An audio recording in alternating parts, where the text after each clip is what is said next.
시간이 많이 흘렀는데요. 그래서 이제 좀 시간이 많이 흘렀으니까 읽으면서 끝내겠습니다.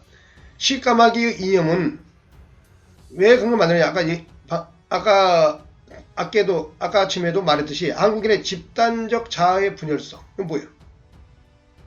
한 인간이 자아가 분열 현상이 있으면은 뭐 우울증, 조현병, 뭐 정신병이 생기죠. 집단도 그런 겁니다. 집단이 내부적으로 너무 이질적인 게 서로 충돌하면은 시끄럽죠. 근데 또 너무 단순화돼도 문제이긴 해요. 너무 단순화돼도 문제고, 이게 예를 들면 이슬람 세계는 너무 단순화됐죠. 조선시대 성리학 사문론적이라 해가지고 그 적대 세력을 약간 해석이 다른 유학을 얘기하면은 사문론적으로 죽였죠. 이런 것도 또 문제긴 한데, 한국 사회는 너무 또 분열이 심하다. 다양하다. 이걸 좀 더 완화해야 한다. 그래서 자율수록 그런 자율이 보장되면고 그럼 백가정명이 존재한 듯 하면서도 이걸 또 하나의 큰 빅텐트, 즉 시까마귀 안에서 통합시키고 안정을 좀 시킬 필요가 있다. 이겁니다. 저 시까마귀는 신이 아닙니다. 뭐 일본에서 신명조라는데 약간 일본은 알아서 하는 거고, 우리는 우리 식대로 제가 이념을 정리했는데요. 차근차근 읽어가겠습니다. 한국인의 집단적 자아의 분열성. 종교가 다양하다. 예를 들면 기독교, 불교, 유교, 샤머니즘. 다양하죠. 카톨릭은 기독교지만 요즘 또 무슬림도 들어와요. 무슬림. 유럽은 또 무슬림이 난리잖아요. 격렬한 이념 대립과 갈등이 심하다. 그래서 반도의 중간에 끼어 있어 가지고 해양 세력과 대륙 지역 사이에 끼어 있어서 이 국제정치적 역학이 작용하면서 극단적 상황에는 내부 총질이 발생할 수 있는 아주 위험한 환경에 처해 있다. 그래서 이거를 하나만을 지향할 수 있는 그러한 어떤 일사불란한 그런 정신적인 모티브를 만들어내야 있다. 그래서 이런 일을 하게 된 겁니다. 그다음 거기다 또 일제 식민지하면 이건 일본하고 갈등이죠. 뭐 일제 시대가 뭐 근대화에 이바지했니 말했니. 일제 시대를 어떻게 볼 것인가. 국가적 자존심으로 보면은 말이 안 되기 때문에 용납이 될 수 없는데, 구체적으로 그 당시 실상 경제랄지 문화 이런 걸 들어가 보면 또 마냥 일제 시대를 폄하할 수도 없는, 나쁘다고 말할 수 없는 그런 요소도 전문적으로 들어가서 뜯어보면 존재하는 것입니다. 이건 주로 우파들이 강력하게 강조하는 것이 그건데요. 좌파는 그 말도 안 되는 소리다. 국권을 창실했으면 어떤 이유로도 변명이 없다. 이런 얘기죠. 그래서 이런 문제 가지고 컴플렉스, 뭐가 엮어서 얽히고 섞여서 갈등이 심하다 이 말이에요. 이 문제점을 극복하고 국가의 전체적인 통합을 강화하면서도 자유. 그러니까 시까마귀라는 빅텐트 내에서 각각의 종교와 사상과 이념이 자율성을 보장받는 거죠. 그러니까 백가정명이 존재하는데 시까마귀가 크게 묶어주는 거죠. 그래서 그 시까마귀는 근데 뭐 신이 아니에요. 신이. 저는 대화적인 큰 틀이 필요하다고 생각하기에 일어났다. 그 결과로 관용, 포용, 사랑, 평화의 상징인 시까마귀를 탄생시키다. 시가 중요하다. 시는 뭐냐면 인류의 모든 역사적으로 있었던 종교와 사상, 이념, 그런 모든 것들을 귀하게 여기고 관용한다. 이런 뜻이에요. 시라는 것은 그런 의미를 갖고 있습니다. 말씀변변의 절사. 이렇게 하면은 우리가 본래적 자기를 회복하면서 일본을 이해하게 되니까 일본을 포용할 수가 있게 되죠. 포용할 수 있는 대화적 상징으로서 즉 부여문화주의. 그러니까 신라가 삼국을 통일하면서 부여문화는 착살이 난 겁니다. 그런데 고려 왕건에서 고려가 등장했지만은 또 고려 시대는 전쟁이 워낙 많고 북방 우리하고 뭐 뿌리는 비슷하긴 하지만 결국은 전쟁하다가 여유가 없어서 이런 걸 되도록 완성시키지 못한 상태에서 몽골의 침략으로 엄청난 또 트라우마를 겪게 되죠. 그 트라우마에 의해서 몽골 침략의 트라우마에 의해서 사대주의라는 것이 만들어진 겁니다. 나중에 이제 그런 건 또 구체적으로 할 텐데요. 왜 한국이들은 사대주의적인 것을 국시로 삼게 됐는가? 원인은 몽골입니다. 몽골 제국 때 그 몽골한테 개기다가 너무나 많은 상처를 받아서 그런 거죠. 그 다음에 이건 했고요. 시는 말씀한 변에 절사. 얘기하면 깁니다. 이 절을 또 일본식으로 발음하면 대랍니다. 이게 어원 같습니다. 절을 지읒이 구개음화에 의해서 디귿으로 날 수 있죠. 정거장, 덩거장.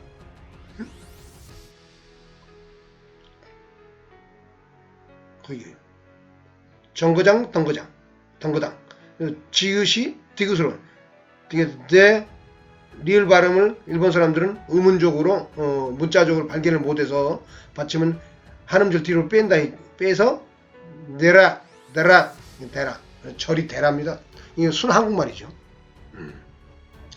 한자에 사가 들어오기 전에 한국 사람들은 이 대라를 알았던 거예요. 대라 절을.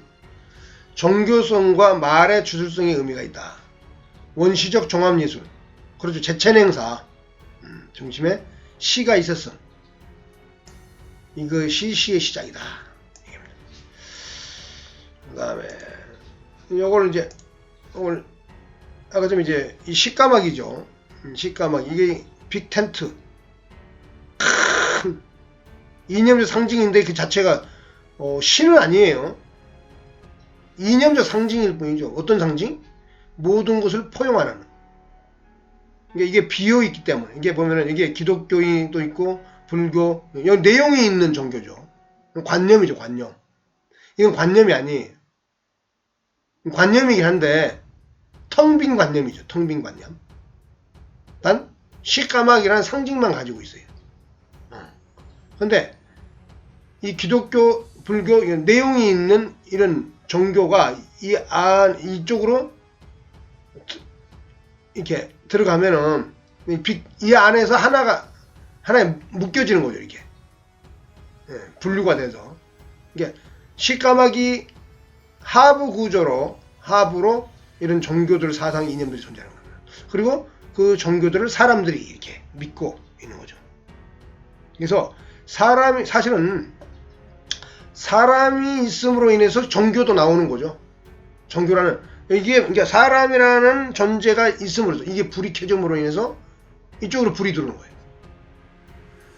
또 이것이 있음으로 인해서 이 식가마귀도 결국은 점등 불이 들어오는 거죠. 시가 켜지는 거예요. 그래서 이 식가마귀는 노장 사상의 공허처럼 텅 비어 있는 거예요. 비어 있지 않으면 이 포용이 안 되죠. 이 스스로 꽉 차버리면 포용합니까? 밀어내죠. 이게 스스로 꽉 차면은 이 내용이 꽉 찬 건 이게 밀어냅니다. 그러니까 포용은 비움으로써 무아의 경지에서 자기를 비움으로써 즉 식가마귀는 자기를 비운 존재죠. 공허죠. 공허. 식가마귀의 내부는 공허. 거기에 이런 기독교, 불교, 기타 종교와 사상들이 들어가서 하나의 식가마귀가 완성되는 거예요. 그러니까 이게 없으면 이것도 의미가 없는 거예요. 이거는 사람이 없으면 의미가 없죠. 이 보면은 그래서 이게 막 이렇게 그림을 그리는 거. 포용의 크기. 이쪽으로 올라갈수록 포용력이 커지는 거죠. 그러니까 사람이 비우면 마음을 무아의 경지, 자아를 좀 내려놓고 자아라는 게 사실은 심리학적으로 캐슬이거든요. 정서적 캐슬. 나의 고집 뭐 이런 거죠. 고집 불교에서 고집이라는 것은 그 자아로부터 나오는 거거든요. 그 자아가 커지는 거예요. 사실은 종교가 시보다 크냐 그러지 않죠. 인간 각자는 이 종교 세계관에 들어갈 때 안정을 찾죠. 왜? 인간 각자는 탐욕만이 존재하죠. 자연적 질서의 탐욕, 그런 많이 존재하는 거예요. 욕망만이기 때문에. 그런데 그 욕망은 인간을 굉장히 괴롭게 만들고 많은 번뇌와 고민, 그 다음에 혼란, 그 다음에 재앙, 그런 것들이 씨앗이죠. 마음을 다스리지 못하니까. 그래서 그런 것들을 마음을 잘 다스리라 라는 종교, 불교. 그 다음에 하나님 안에 들어가서 너 자신을, 너를 의탁해라. 영광로와 같은 종교죠. 열정의 종교고. 이러면서 인간이 해방된다 이 말이죠. 그런데 그 종교들이 그 각 지역마다, 각 민족마다 고대로부터 그 인간의 내면을 해방시키는 방법, 자유롭게 하는 방법들을 다른 관념 체계로서 갖다 보니까 종교가 다양해진 거죠. 근데 이게 세계화가 된 상태에서, 전 세계가 하나로 묶인 상태에서 이게 이 다양한 종교들이 역사적으로 계속 서로 다른 관념 체계 때문에 오해하고 불신하고 싸워왔다 이 말이에요. 그러면은 이걸 통합하기 위해서는 뭐가 되느냐? 거대한 비움의 사상이 필요하다. 거대한 엄청난 비움의 고대 동양에서는 다 만들어낸 거죠. 불교의 공호, 약간 불교 사상 같기도 하고 노장 사상 같기도 하고. 사실은 그런 불교나 노장 사상은 신을 믿는 종교는 아니잖아요. 무신론자죠. 무신의 공허의 거대한 빅텐트다. 이게 이쪽으로 올라갈수록, 이쪽으로 갈수록 무아죠, 무아. 자아를 버리는 거죠.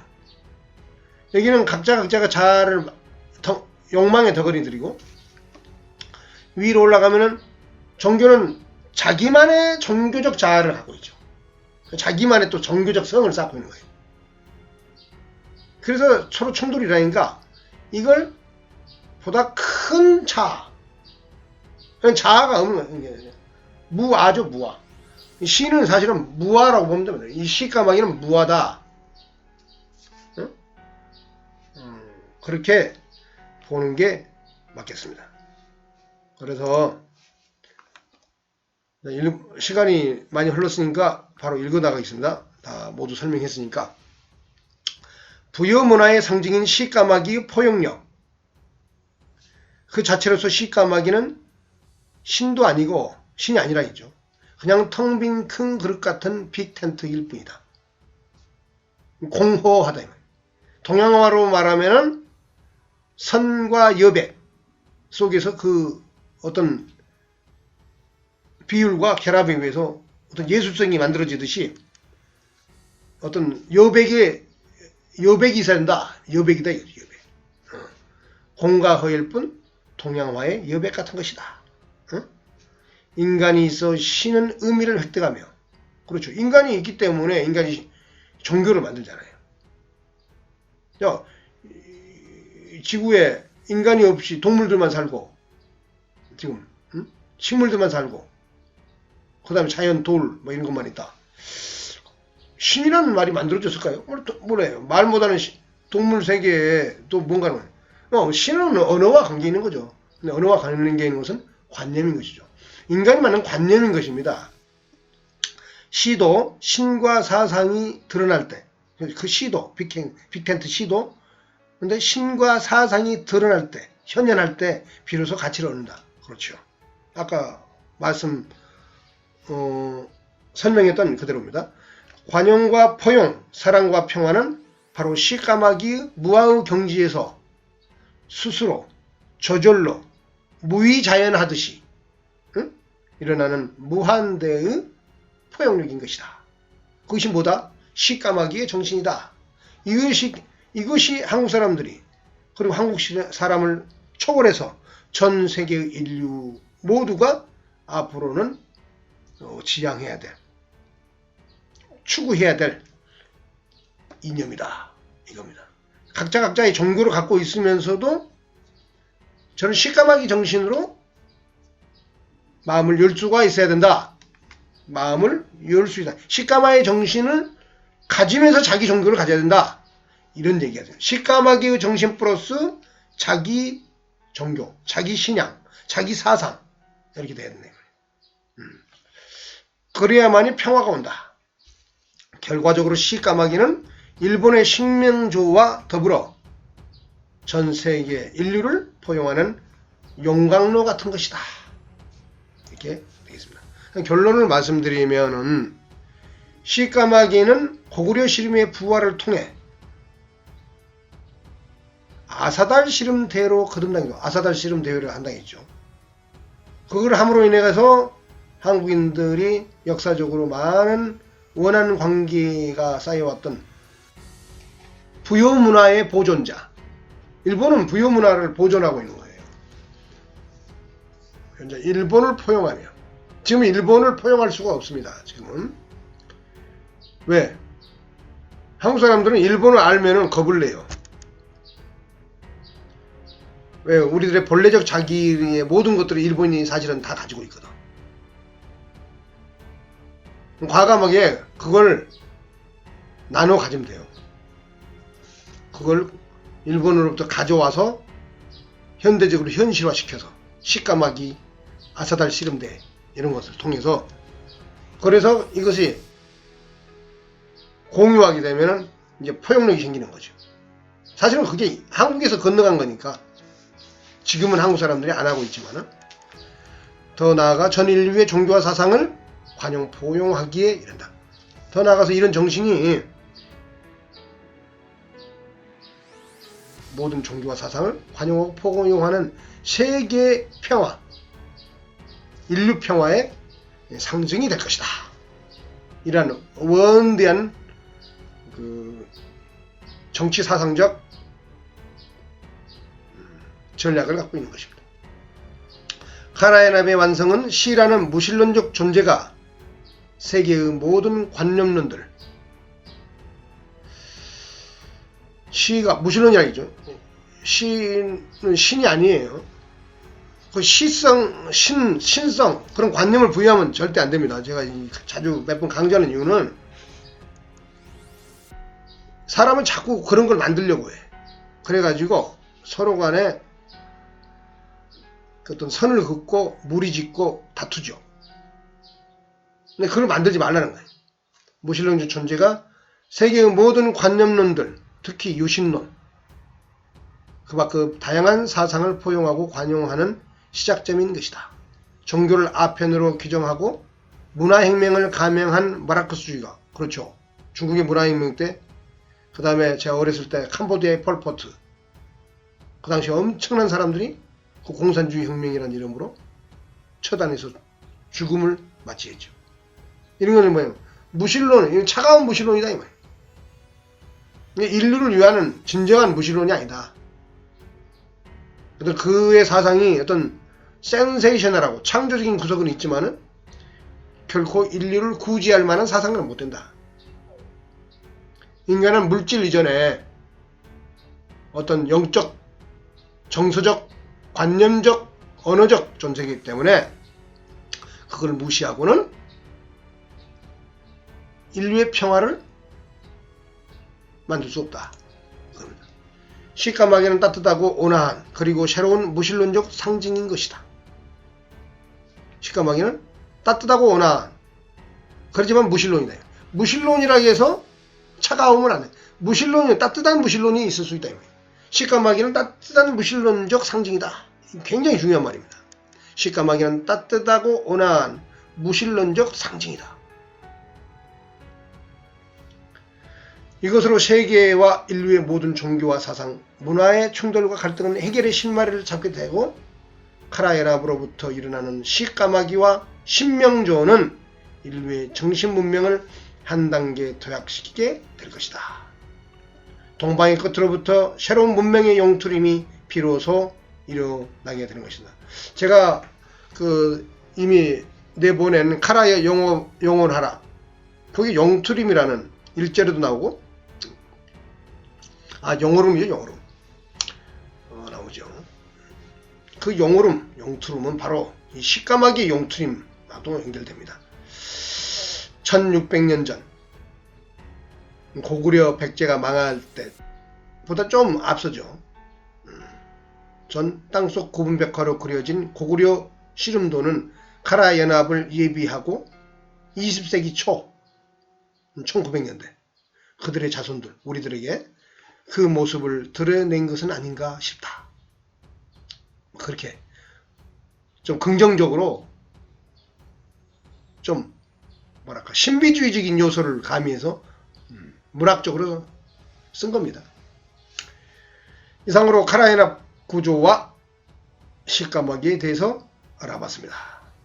장시간 시청해 주셔서 감사합니다. 이상으로 마치겠습니다.